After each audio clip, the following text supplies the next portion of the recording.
Thank you very much. I want to thank you for inviting me. I'm really honored to be part of this group and part of this very interesting meeting and conference. And I'm learning a lot myself already, so I appreciate it very much. And I did want to make one brief comment to start about just including a panel on health in a conference called Shaping a New Growth Agenda, because it's not necessarily obvious to people why you would include a panel on healthcare in a meeting like this, and I think it's worth commenting on.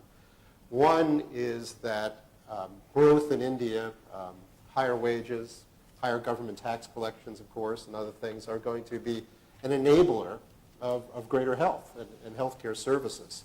That's true in any country. So that's one reason to include it. But I think there's perhaps a more important reason to include it, which is the opposite, and the virtuous cycle that exists in healthcare, which is a healthier population is one that's a more productive population and will increase the opportunities for growth. So I think that as you're looking at a growth agenda, health has to be fundamental. It's also something that we're experiencing in the United States right now, which is that we've had very stagnant job growth for many years now. We just had a recent job report which was not good the last couple of days. But the one sector that is the shining star of job growth in the United States is healthcare. It's a consistently growth industry with good jobs that pay well. They go all the way from workers in hospitals and home health care workers who are at the bottom, I'd say, of the income area in health, but still get paid pretty well, to those who are towards the top, which is administrators in the system and healthcare and insurance, engineers and scientists in the biopharmaceutical industry with the top of the wage scale. So there's lots of variety of opportunity for people at all educational levels to get good jobs that are consistent jobs that provide them a lot of self-satisfaction. The term being used here is a livelihood and not just a job. So I appreciate this being included.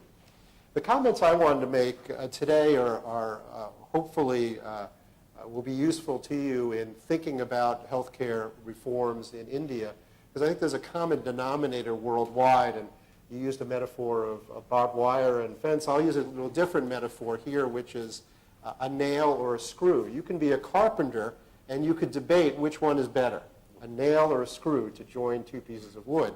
And I think we'd all say, well, it doesn't make sense as a debating point.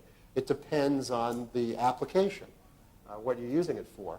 But in healthcare, we often have a very similar debate, which is, should the public sector do it or should the private sector do it?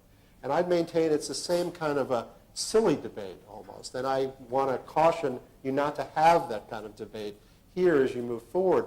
But really the question is, what are the most appropriate roles for the public and private sectors as you're working on health reform? Because I think they each offer very different advantages, like a nail or a screw. So Nitin started us out by talking about the difference perhaps between public health and health.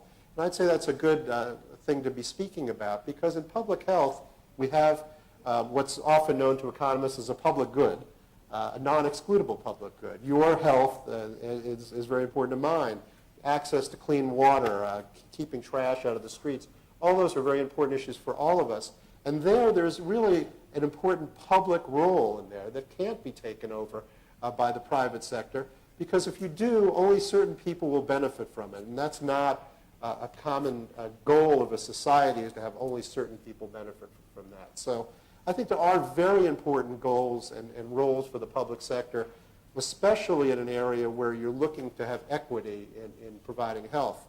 In the United States, we just went through a major healthcare reform. It really doesn't affect a majority of the people, but it still is a major debate in the United States. And one of the concepts that came out of that discussion was an idea called essential health benefits, which is to reach a common agreement as a society about what level of health everyone should have access to, and ensure that there's a public role in the financing and possibly in the delivery, but mostly in the financing of that. So I think that's a very important theoretical thing. We actually didn't get it very right in the United States. We decided that everything was essential for people to have. So that's not actually taking on what you need to do. But I think that's a very important debate. What should everyone have, no matter what their job is in their place in society? But then we turn to the private sector, and I think that people have not done a good enough job recognizing the important role of the private sector. as you mentioned, I came out of working many years in the biopharmaceutical industry. And one thing that should be fairly self-evident to everyone around the world is that governments have not done a very good job developing new medicines. In fact, I don't know of any new medicines particularly developed in the governmental sector. That's not to say that government does not have an important role to play in expanding basic scientific understanding of the mechanism of disease. But in terms of actually developing a medicine, researching and applying it, getting it to people, that's something that really the private sector is uniquely capable of doing, and that's why the private biopharma industry needs to be nurtured. But that's not the only place. The private sector in healthcare has certain real advantages. One is the ability to move quickly and change quickly and innovate in what it does in healthcare. That's not something the government can or even should try to do very well. Stability is a real virtue of government.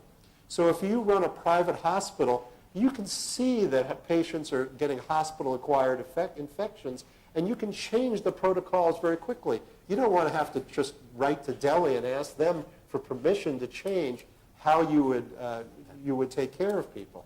I think the same thing is true in getting investment and investment capital into this area. We have to recognize that profit in healthcare is a controversial issue. Some people are very uncomfortable with anyone profiting off of disease. But the other side of that is the ability to profit is the ability to raise private capital quickly to do things in this area. So I think that's something we have to look at very closely. So the private sector can innovate, it can move quickly, it can change, plus it can harness the competitive nature of private sector enterprises. Competition can be good in healthcare when patients are thought of as customers who have to be treated well, have to be given a good experience. Now again, I think in many ways the U.S. has taken this too far, where the hospital experience can look like going to a resort, where you have the finest food and amenities and the most beautiful conditions and lovely music in the lobbies where you go. I think you can take it too far. But it's not taking it too far to say that you have good outcomes from an experience with a medical professional.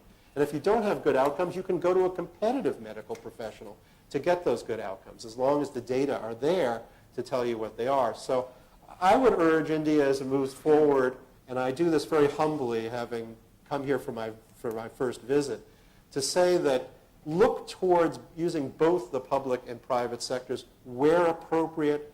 And again, you don't let the private sector go out without being regulated. No one in the biopharmaceutical industry that I come from would want to see a lack of regulation. We want competition to be fair, but allow that competition to go on. So use the public and private sector where appropriate and where they bring their own strengths to the table.